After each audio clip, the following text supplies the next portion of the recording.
I stared at my phone, my mother's name flashing on the screen for the fourth time that evening. I knew what this was about. The cryptic text she'd sent earlier, urging me to come home for a family meeting, had already set me on edge. With a sigh, I picked up. Maya. Finally. Her voice was tight, breathless, as if she'd been holding her breath waiting for me to answer. You need to come home tonight. It's about Ethan. Of course, it was about Ethan. What happened now? I asked, trying to keep the weariness out of my voice. I braced myself, already envisioning the litany of excuses my mother would have for him, whatever mess he landed in this time. There was a pause, and in that silence, I could feel the weight of her expectations pressing down on me, like a stone I'd carried for years, but never really noticed until it started hurting. It's serious, Maya. He's in trouble, she said, her tone thick with implication. And he needs you. I swallowed, the familiar resentment creeping in. I hadn't seen or spoken to Ethan in months. Not since he'd skipped out on my last birthday dinner with some excuse about work, though he never failed to make time for the countless outings and events my parents funded for him. But here he was again, the center of attention, and here was my mother calling me like I was some on-call paramedic, waiting to revive his latest disaster. I have a lot going on, Mom. My own job, my clients, I said, hoping she'd pick up on the subtle resistance in my voice. Oh, Maya, she sighed, her disappointment hanging heavy. I'm not asking you. I'm telling you. This is your family. We all have to make sacrifices sometimes. You of all people should understand that. I didn't argue. I knew it was pointless. They'd spent my entire life building this narrative that Ethan, the star, had dreams worth supporting, and that I was lucky just to be there, the dutiful, invisible sibling. After a tense silence, I gave in. Fine. I'll be there soon. When I arrived at the house, everything felt just as stifling as I remembered. The living room was filled with old furniture, ornate and overbearing, like relics from another era. My father sat in his usual chair, staring blankly at the news. My mother was in the kitchen, fussing over a pot of coffee as if it was her way of bracing for the inevitable. Ethan sat sprawled on the couch, looking as nonchalant as ever, but his jaw was tight, and he wouldn't meet my eyes. Typical, I thought.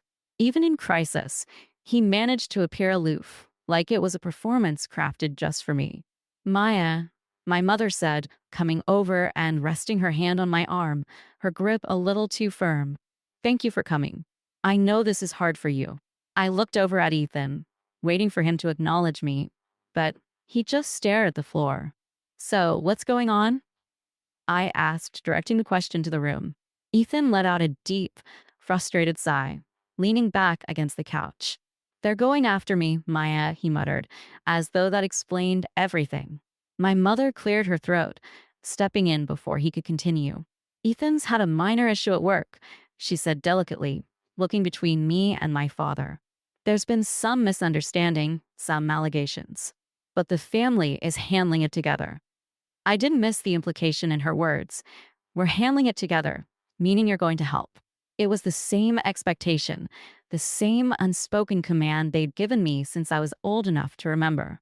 Ethan messes up. Maya cleans up. I crossed my arms, not letting the resentment show too obviously on my face. What kind of allegations? I asked, making an effort to keep my tone neutral. My father grunted, clearly uncomfortable. It's just a smear campaign, that's all. Some competitors trying to ruin his reputation out of jealousy. You know how it is in his line of work. I looked at Ethan, who was staring out the window now, avoiding my gaze.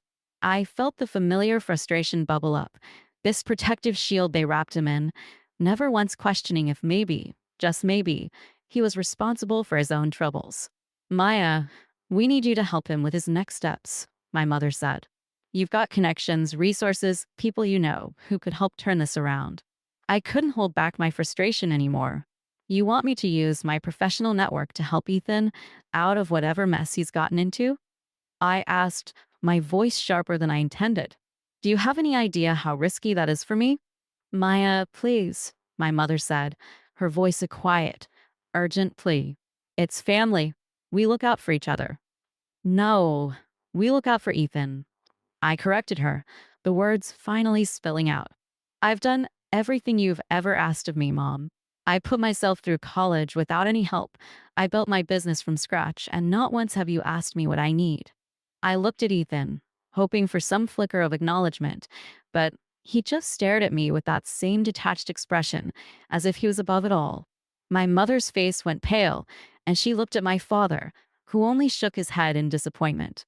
You're being dramatic, she said, the sharpness in her tone undercutting any softness she'd tried to muster before. You know we've done everything we could for both of you. I felt a pang of bitterness. That's not true, and you know it.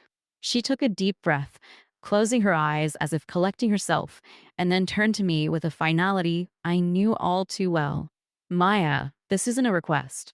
This is what you're going to do, because that's what families do. You're going to help him, whether you like it or not. I stared back, the words caught in my throat, anger flaring up, but quickly swallowed by resignation. This was my family after all, and yet, for the first time, I felt a whisper of rebellion, a tiny spark pushing against the weight of expectation. I wanted to tell them no, to stand up and finally refuse. But instead, I nodded, if only to end the conversation. After I left that night, a heavy silence settled over me, one that felt almost physical as I walked out the front door.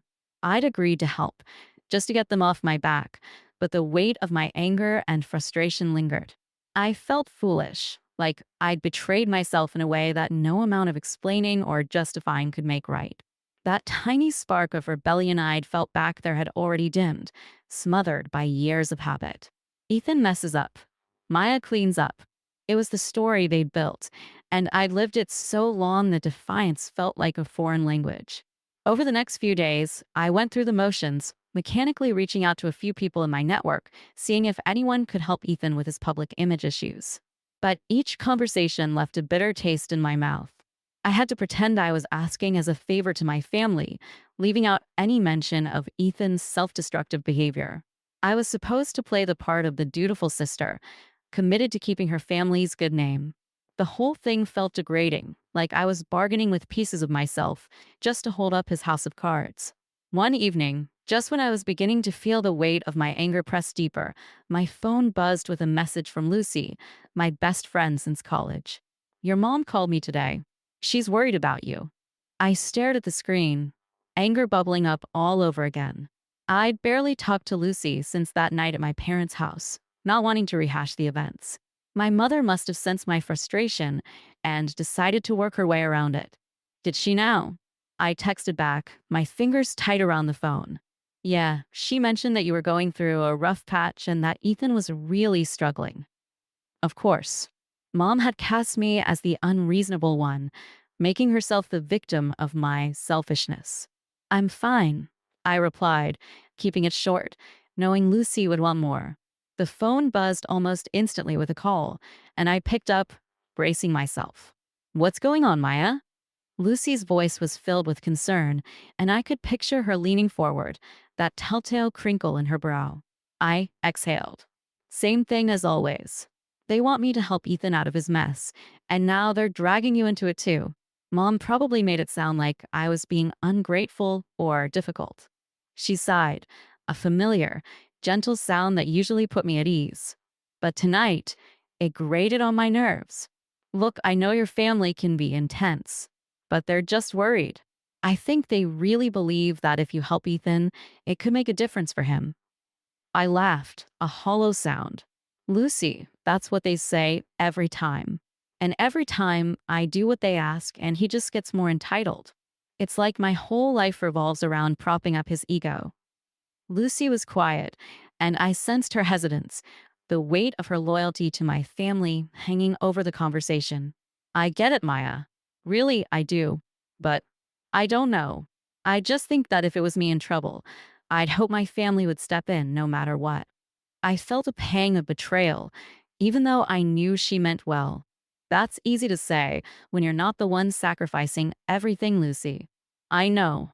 I'm sorry, Maya. I didn't mean to make it sound like, just forget it. I wanted to say something else, to make her understand, but the resentment was too thick, choking me up. It's fine, I replied, my voice cold. Even though I didn't want it to be, I just, I have to go. After I hung up, I sat in silence, the ache of isolation settling in. My own family was against me, and now even Lucy, the one person who'd always understood, seemed to be slipping away. They'd succeeded in making me feel like the problem, like I was being unreasonable for wanting some sliver of acknowledgement for everything I'd done. And the worst part was some small, irrational part of me wondered if they were right.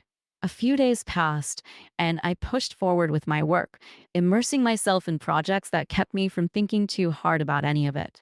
But as I sat down to a meeting with my business partner, James, I noticed an odd tension in his expression. We'd been working together for over a year, and he'd always been relaxed, a solid counterbalance to my intensity. But today, he looked distracted, even uncomfortable. "What's up?" I asked, attempting to keep the mood light. "You look like someone stole your lunch." He shifted, avoiding my gaze, and I felt my stomach clench. "Look, Maya, I don't know how to say this, but Ethan came by the office the other day." My heart dropped. "Ethan was here? Why?" "He was concerned about you. Said he thought you were struggling and that maybe you'd be stepping back from some of our projects." I stared at him, disbelief mingling with anger. "I'm sorry," he said. "What?"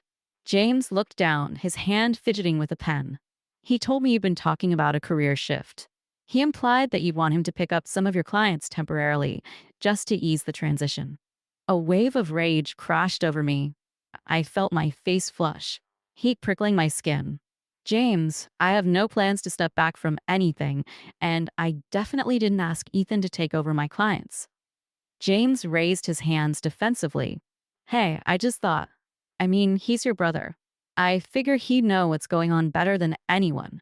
"Yeah, well, he doesn't." I bit the words off, my chest tightening with a familiar, suffocating feeling. Ethan had crossed a line I hadn't even known was there. He'd taken it upon himself to meddle with my life, to try and sabotage me, all while pretending it was for my benefit. I sat back, feeling the full weight of his betrayal. I'd always known he was selfish, but this was something else. It was calculated, malicious, and it made me sick to think that he'd try to steal something I'd built with my own hands, under the guise of helping. "I'll handle it," I muttered, more to myself than to James. My mind raced with ways to confront Ethan, to make him understand that this was the last time he'd interfere with my life. But even as I said it, I knew my family wouldn't see it that way.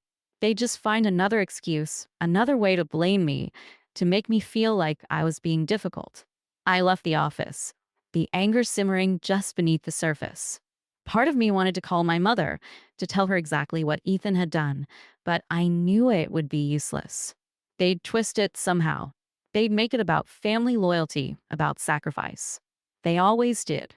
By the time I got home, the silence in my apartment felt like a physical weight pressing down on me. I could feel the resentment festering, poisoning everything, and for the first time in my life, I realized how alone I really was. My family, my best friend, my business partner, all of them had, in some way, sided with Ethan. That night, I lay awake, staring at the ceiling, my mind a jumble of anger, frustration, and bitter determination. I knew I couldn't go on like this, sacrificing everything for people who wouldn't lift a finger for me in return. I had spent my whole life trying to earn their approval, and what had it gotten me? Nothing but disappointment. As the hours crept by, I felt a quiet resolve settle in. I didn't know how yet, but I was going to break free. I was done with their expectations, their demands, their constant disregard for my life and dreams. I didn't need their approval. I'd spent years telling myself that, and maybe now, finally, I was ready to believe it. I'd cut the ties one by one if I had to, until I was free. And this time, I'd do it for me, not for anyone else. The next morning, I woke up feeling a strange, unfamiliar kind of determination. The anger I'd carried last night hadn't faded. If anything, it had grown sharper, clearer. I knew what I had to do. I couldn't keep dancing around Ethan's schemes, pretending my family's endless demands were harmless, or hoping they'd change. It was time to confront them directly, to make them understand that I was no longer the backup plan for Ethan's life. I spent the morning preparing. I didn't call, didn't announce anything, just drove straight to my parents' house, the tension gathering in my chest like a coiled spring. When I arrived, I saw my mother's car in the driveway, a sense of dread settling in. I took a deep breath and went inside, bracing myself for the inevitable showdown. My mother was in the kitchen making coffee and looked up with a flicker of surprise when she saw me. Maya, I didn't expect you so early. Is everything okay? No, I replied, my voice sharper than I intended. We need to talk about Ethan. Her face immediately clouded over, a guarded look settling in. What's this about? She asked, her tone careful. I took a deep breath, studying myself. Ethan came to my office last week, told my business partner I'd be stepping back from work. He tried to take over my client's mom without telling me.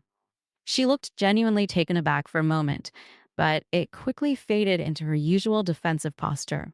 I'm sure it was just a misunderstanding, Maya. He was probably trying to help. You know how much pressure he's under right now. No, Mom. I snapped, my patience unraveling. This wasn't him helping. This was him sabotaging me. He knew exactly what he was doing, and you're defending him again. She set down her coffee cup, her expression hardening. Maya, you need to understand that family comes first. Ethan's been struggling, and he's going through a difficult time. Can you honestly say you wouldn't do the same for him if the roles were reversed? I felt my hands clench, the words rising up in my throat before I could stop them. Do the same? You really think he'd sacrifice anything for me? Ethan has never done anything for anyone but himself, and you know it.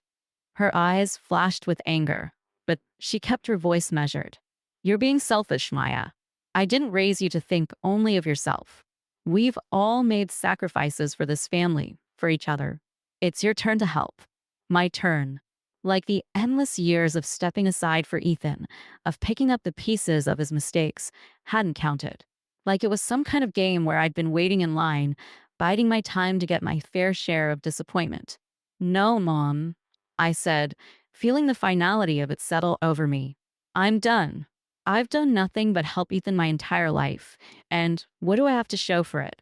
You treat him like he's the only one who matters, and I'm supposed to just what? Be grateful.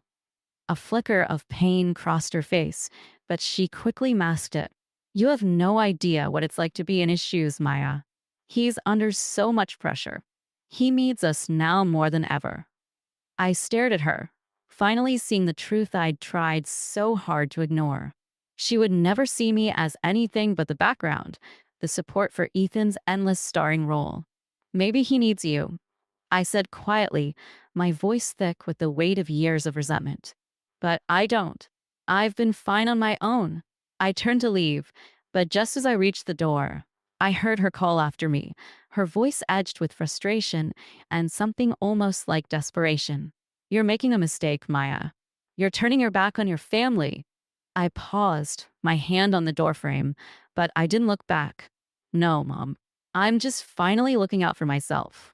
I left without another word, the sound of the door shutting behind me feeling like the end of a chapter one should have closed years ago. As I drove home, I felt a strange mix of relief and sadness. I'd drawn a line, finally, but it was clear that it wouldn't change anything for them.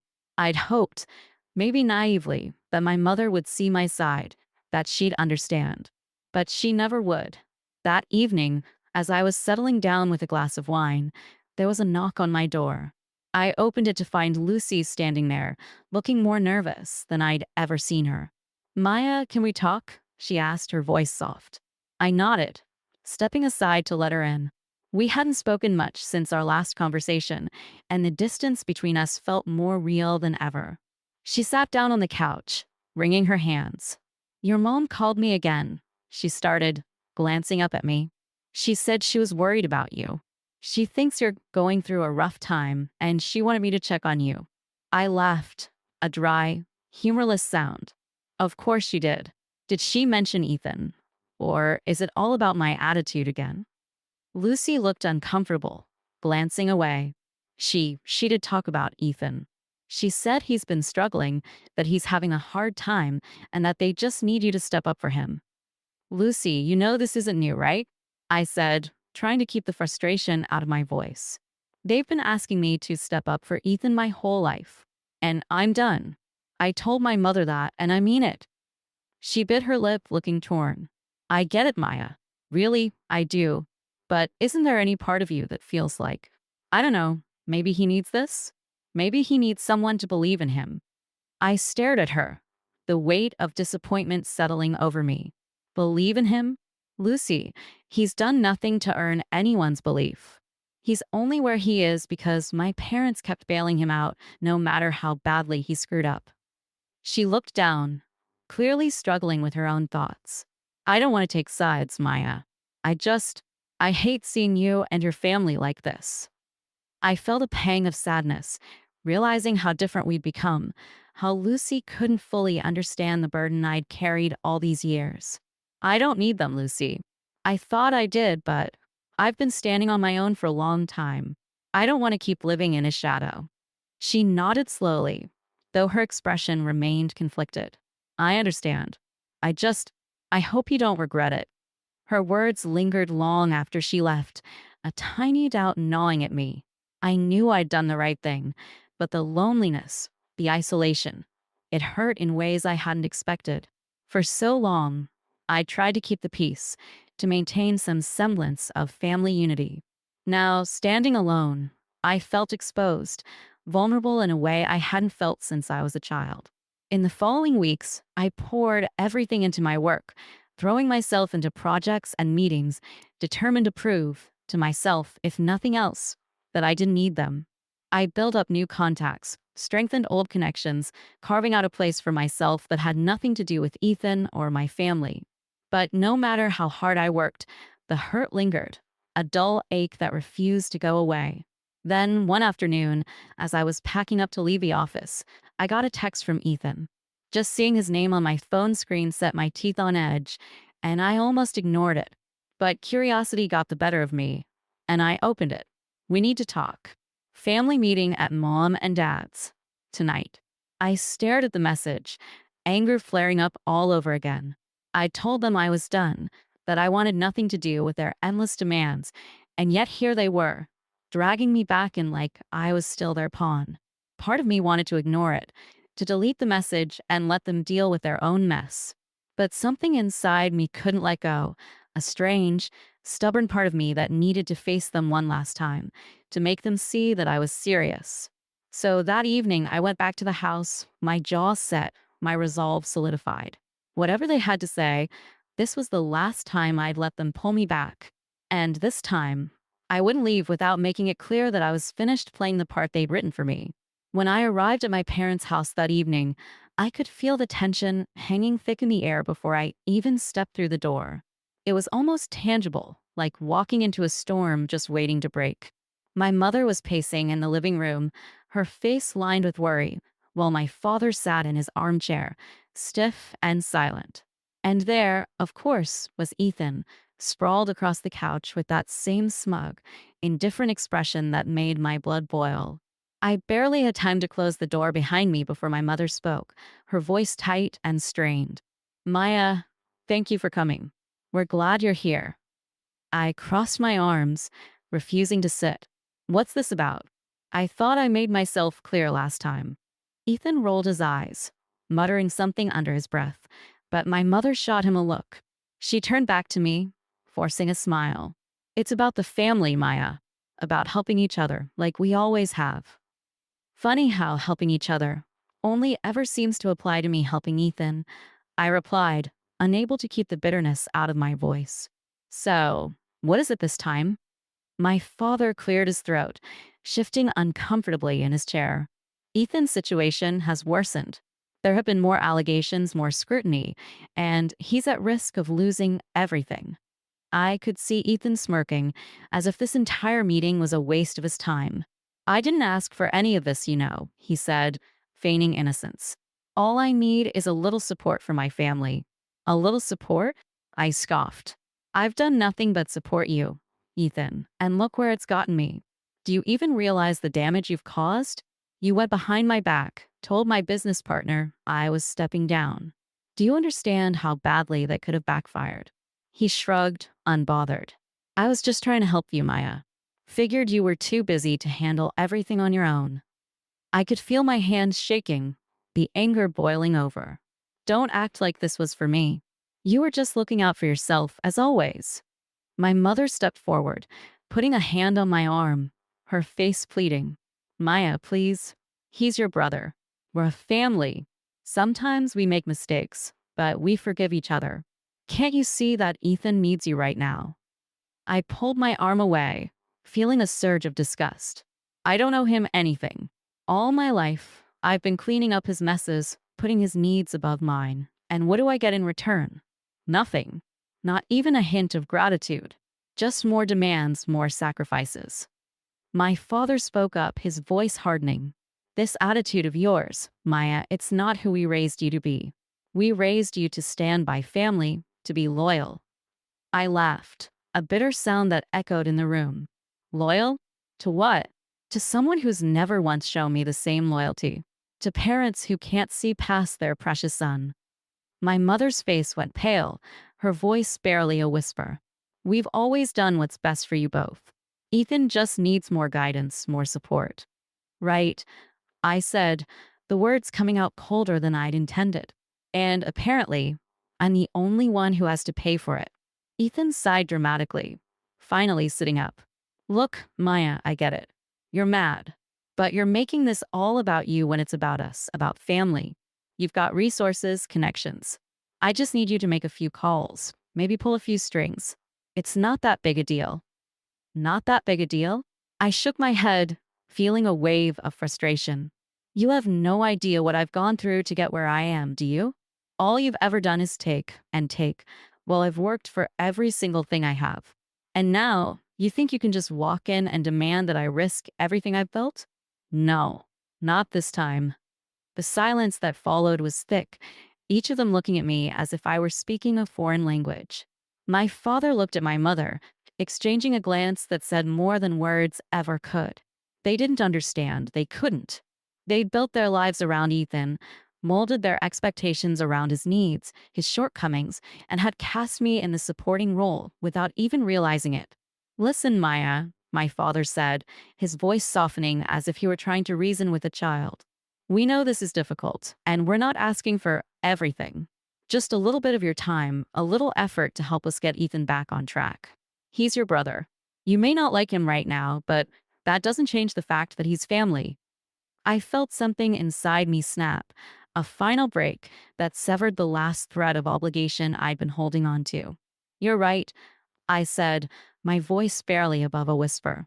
He is my brother. But family doesn't mean blindly sacrificing everything for someone who wouldn't do the same for me. Family is supposed to be mutual, supportive. And this is nothing like family. Ethan scoffed, crossing his arms. Fine, Maya. You want to play the martyr, go ahead. But don't act like you're some saint. You've never done anything without expecting something in return. I see through you. That cut deep, though I didn't let it show. At least I work for what I get, Ethan. At least I don't manipulate people to make myself feel important. My mother stepped forward, her face filled with disappointment. If you walk away from this, Maya, I don't know how we'll ever trust you again. This is your chance to prove your loyalty, to show that you're a part of this family. I met her gaze, feeling a sadness so deep it nearly broke me. If that's what loyalty looks like to you, then maybe I don't want it. I turned to leave, not waiting for a response. As I reached the door, Ethan's voice rang out, full of bitter resentment. Fine. Go then, Maya. Just remember that when things fall apart, you'll have no one to blame but yourself. I didn't respond. I couldn't. I walked out of that house feeling a strange sense of emptiness, like I'd left a part of myself behind. But at the same time, there was a flicker of something else, a freedom I'd never felt before. I drove home in silence, the events of the night replaying in my mind, each word, each accusation. The family I'd tried so hard to please, the brother I'd sacrificed so much for, had shown me exactly what I meant to them. I was a tool, a means to an end, and nothing more. By the time I got back to my apartment, the sadness had turned to something sharper, something stronger. They'd made their choice, and so had I. And for the first time in my life, I felt no guilt, no lingering sense of responsibility weighing me down. I was done playing their game, done living in Ethan's shadow. This time, I would build a life that was truly mine, free from their demands, their expectations. And as painful as it was, I knew it was the only way forward.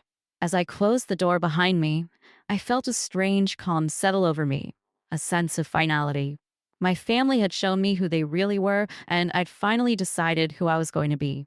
From this point on, my life was mine, and I wasn't looking back. In the days that followed, a strange quiet settled over my life, like the calm after a storm. I was used to the relentless churn of family drama, the constant demands and expectations that had once felt inescapable. Now, with my phone silent and the familiar weight of obligation lifted, I felt like I was finally breathing for the first time. But the relief was mingled with a hollow ache, an emptiness where my family had once filled a space I hadn't even realized was so vast. At work, I buried myself in projects, taking on new clients, collaborating with other designers, and focusing on the things I could control. I threw myself into my work with a renewed energy, determined to build something meaningful, something that had nothing to do with my family's expectations. It was exhilarating in a way, the kind of freedom I'd only dreamed of. And yet, in quieter moments, I couldn't shake the feeling that something was missing. The old habit of checking my phone, waiting for a text from my mother or an apology, even a sarcastic comment from Ethan, was hard to let go. One evening, as I was preparing for a meeting with a new client, I received an email from Tara, a mentor I'd met through a professional networking event. Tara had been in the industry for years, a powerhouse designer with connections everywhere, and she'd taken an interest in my work. She invited me to a local industry gala, suggesting that it could be a great chance to meet potential clients and collaborators. The invitation couldn't have come at a better time. I needed something to look forward to, something to focus on that would keep my mind off my family. I replied to her email immediately, grateful for the opportunity. The night of the gala, I found myself feeling a strange mix of excitement and nerves as I got ready. I hadn't attended an event like this since cutting ties with my family, and the idea of walking in alone, without their shadow hanging over me, felt both liberating and unsettling. When I arrived at the venue, a grand hotel ballroom lit with chandeliers and filled with people dressed in elegant attire, I felt a rush of confidence. I was here on my own terms, representing myself, and for once, I didn't have to worry about anyone else's reputation or needs. Tara greeted me warmly, introducing me to a few colleagues, and I quickly fell into conversation with several designers and entrepreneurs, all of whom seemed genuinely interested in my work.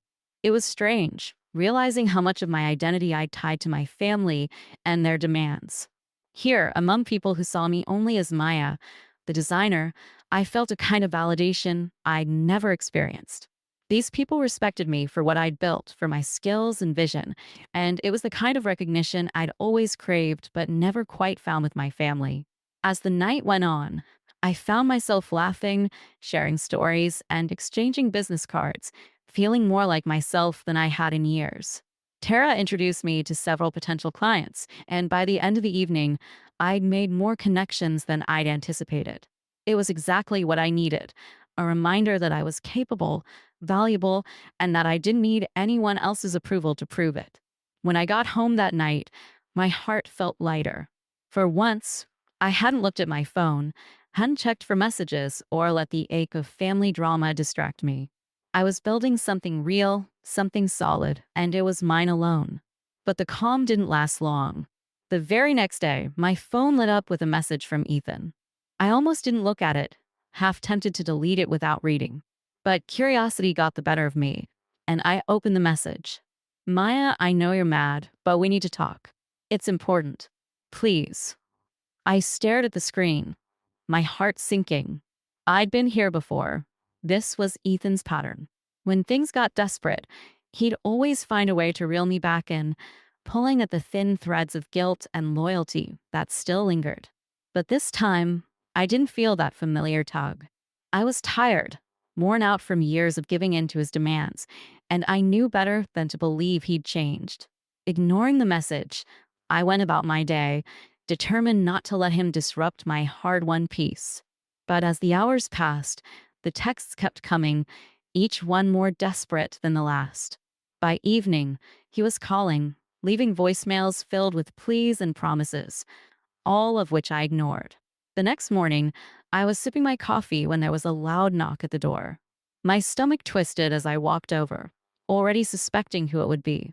I opened the door to find Ethan standing there, looking haggard and desperate, his face pale and drawn. "Maya," he said, his voice low, almost pleading. "Can I come in?" I hesitated, torn between slamming the door in his face and letting him say whatever he'd come to say. Finally, I stepped aside, letting him in, but I didn't offer him a seat. He looked around my apartment, his gaze lingering on the framed art prints, the plants by the window, things I'd surrounded myself with, things that felt like home, like me. For a moment, he looked almost regretful, but I couldn't be sure if it was genuine or just another part of his act. "What do you want, Ethan?" I asked, my voice flat. He swallowed, shifting uncomfortably. "I know I've screwed up. I know. I've hurt you. But I'm in real trouble this time, Maya. I need your help." I crossed my arms, refusing to soften. "How is this any different from every other time you've needed me? You never learn, Ethan. You just keep taking." His face twisted, his hands clenched at his sides. "It's not like that, okay? This is serious. If I don't get some help, I could lose everything. My job, my place. Mom and Dad are worried sick." I felt a surge of anger. Mom and Dad are always worried, Ethan. But they never worry about me, do they? I'm just the fallback, the one they call when you mess up. He flinched, but his expression hardened. "Fine. Maybe I am a screw up. Maybe I've taken advantage. But I'm still your brother. Doesn't that mean anything to you?" I felt a pang of guilt, old instincts flaring up, but I pushed it down. It did. For years, I let it mean everything. But you've made it clear that family only matters when it benefits you. He took a step closer, desperation in his eyes. "Please, Maya. Just this once. I'm begging you." For a long moment, I considered it. The old habits, the familiar guilt, all of it tugged at me, urging me to give in, to help him just one more time. But then I remembered the empty feeling I'd had all those years, the constant sacrifices, the loneliness of never being seen for who I was. "No, Ethan," I said, my voice firm. "I can't help you. Not this time." He looked at me, a mixture of anger and disbelief on his face. "So that's it? You're just going to let me fall?" "I'm not letting you do anything, Ethan. You made your choices. Now you have to deal with them." He stared at me, his face hardening. "You know what, Maya? You're not as innocent as you like to pretend. All that help you gave me over the years, it wasn't selfless. You wanted to be the hero, to prove you were better. Admit it." His words cut deep, hitting at the heart of every insecurity I'd carried. But I held my ground, refusing to let him twist the truth. "Maybe I did, Ethan. Maybe I wanted to believe I was doing the right thing. But that doesn't change the fact that you used me, over and over, without a second thought." He turned, his expression filled with bitterness. "Fini, don't help me, but don't expect anyone to be there for you when you're the one who needs it." With that, he left, slamming the door behind him. I stood there, the silence pressing in, my heart pounding with the weight of what had just happened. Part of me wanted to chase after him, to undo the harsh words, the finality. But another part, a stronger part, knew this was the end of a cycle that had nearly broken me. As I looked around my quiet apartment, I felt a strange sense of peace settle over me. I was finally free. I'd chosen myself, and as painful as it was the right choice. For the first time, I was building a life that was truly my own, free from the shadows that had once held me back. I didn't know what the future held, but as I stood there, The city lights twinkling outside my window. I knew I was ready to face it, alone, if that's what it took. This was my life, my path, and I wasn't looking back. In the weeks after that final confrontation with Ethan, life took on a quiet but powerful new rhythm. I woke up every day with a strange lightness, a relief that came from knowing I'd finally cut the ties that had held me back for so long. I'd spent my entire life propping up a family that saw me as nothing more than a support for someone else's story, and now, for the first time, I was my own priority. Work became a refuge, a place where I could channel my energy without distraction. I poured myself into my projects, taking on bigger clients, and even exploring new creative directions that I'd never had the freedom to consider before. The independence felt exhilarating, and as each week passed, I felt myself growing stronger, more certain. I'd built this life on my own, and it was thriving. But as time went on, there were moments when a pang of loneliness would creep in, a small ache in the quiet of the evening. It was difficult not to wonder, in those empty moments, what my family was doing or if they ever thought of me. Part of me missed them, even after everything that had happened. I missed the idea of family, the warmth I'd always longed for but never truly found. One Saturday afternoon, as I was sketching a new design concept in my apartment, my phone buzzed with a notification. It was a message from Tara, my mentor, inviting me to a small dinner gathering at her home. Just a few friends and colleagues. The message read, "I'd love for you to come and meet them." The invitation caught me off guard, but I realized it was exactly what I needed. I'd isolated myself so much, cutting out not only my family, but also the few close friends I'd had, like Lucy, who hadn't truly understood what I was going through. Maybe it was time to find new connections, people who valued me for who I was and not for what I could sacrifice. The evening of the dinner, I arrived at Tara's house feeling a mixture of excitement and nervousness. Her home was warm and inviting, with soft lighting and the smell of something delicious wafting from the kitchen. Tara welcomed me with a hug, introducing me to a small group of people, a few designers, some entrepreneurs, and even a couple of writers and artists. They were all friendly, curious about my work, and genuinely interested in what I had to say. As the night went on, I found myself laughing, sharing stories, and enjoying the easy flow of conversation. These people had no expectations, no hidden agendas. They were just themselves, and they let me be myself, too. For the first time in what felt like forever, I wasn't worried about what anyone thought of me or whether I was living up to some invisible standard. At one point, Tara pulled me aside, her eyes warm and kind. "You know, Maya, you have something special," she said, her voice filled with sincerity. "Not just your talent, but your resilience. I can see it in you, and I think everyone here can too. You've been through a lot, haven't you?" I felt a lump form in my throat, and I nodded, unable to find the right words.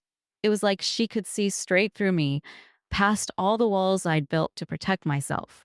"You're stronger than you know," she said, squeezing my hand. "And you deserve to be happy, Maya.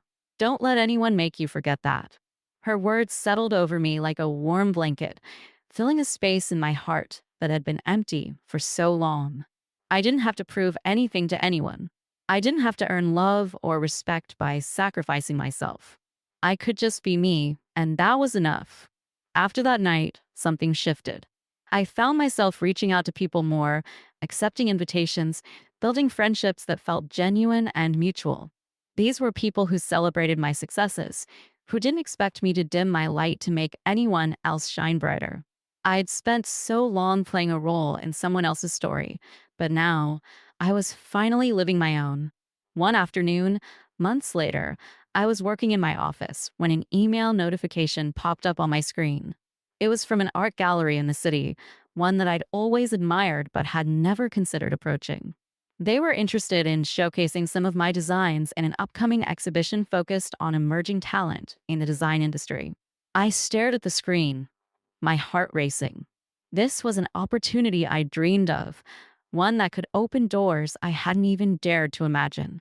I'd always held back, afraid that my family's drama, their relentless demands, would somehow taint my success. But now, with them out of the picture, there was nothing holding me back. I accepted the offer immediately. feeling a thrill of excitement course through me. Over the next few weeks, I worked tirelessly, creating new pieces that represented everything I'd gone through, the journey from self doubt to self acceptance, from being invisible to finally being seen. Each design was a piece of me, a symbol of the strength I'd found in breaking free. The night of the exhibition was a whirlwind. People admired my work, asking thoughtful questions and engaging with my designs in ways I hadn't anticipated. I felt seen in a way that was both exhilarating and humbling. This was my success, my achievement, untainted by anyone else's influence. It was a validation that I'd earned on my own, and it felt better than anything I'd ever experienced. Toward the end of the evening, as I was speaking with a curator about a possible future collaboration, my phone buzzed in my purse. I glanced at the screen, my heart skipping a beat when I saw my mother's name. It was a simple text, short and devoid of any emotion. "We heard about your exhibition. Congratulations." I stared at the message, a mix of emotions swirling within me. Part of me wanted to respond, to reach out and tell her everything that had happened, to share the journey that had brought me here. But I knew that would be opening a door I'd worked so hard to close. This wasn't about them. This was my life, my achievement, and I didn't need their approval. Instead, I slipped my phone back into my purse, choosing to let the message remain unanswered. My family might always be there in the background, a part of my story that I couldn't entirely erase. But they no longer define me. I'd chosen a path that was mine alone, and I wasn't going to let them pull me back. As the exhibition wound down, I took a moment to step outside, letting the cool night air wash over me. The city lights sparkled in the distance, a reminder of the endless possibilities that lay ahead.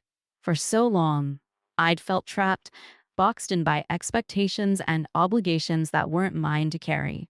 But now I was free, standing on my own, and the world felt wide open.